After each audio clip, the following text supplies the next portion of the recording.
Okay, so let's talk about another little thing to think about.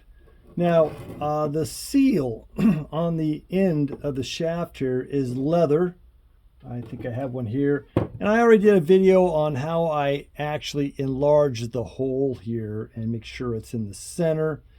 It has a little spring here, and this little spring will go inside here, and then you put this on, and you have to tuck the leather in. Even with that hole, I still have the hole, so everything's going to seal. So I didn't make the hole overly large, but the way it comes, it's just too small. There's just no way you can put it in. So when you do that, then you're going to cone the leather in.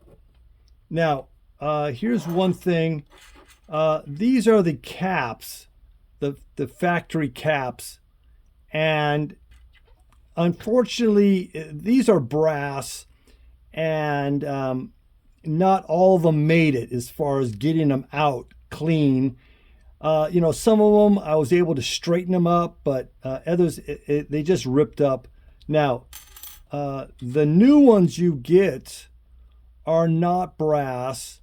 They look like they're #2 zinc plated steel.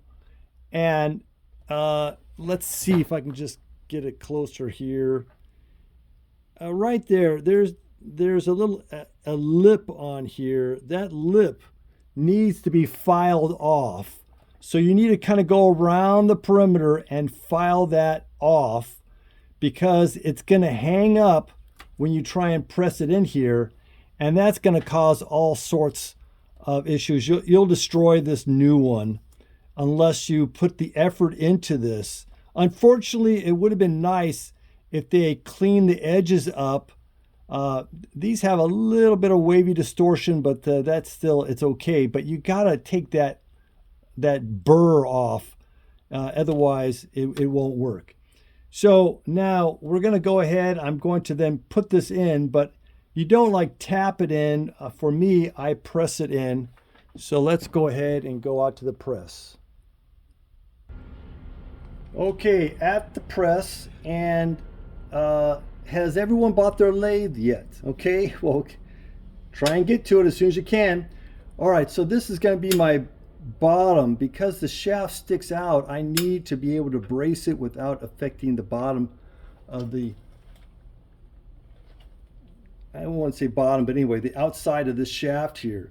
So I need to put something on here that's going to be able to do that. This little collar, I try and go and I give it a twist to start it off, and then I put another piece onto this, so that now I've got good support on the bottom and then good support on the top. Let's just see how well we can do this. I know I'm getting in your face. Let me redo this so that you can kind of see the top here. All right. Not the best camera angle.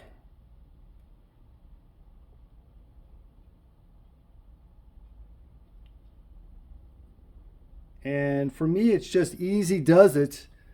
I just don't want to distort that cap.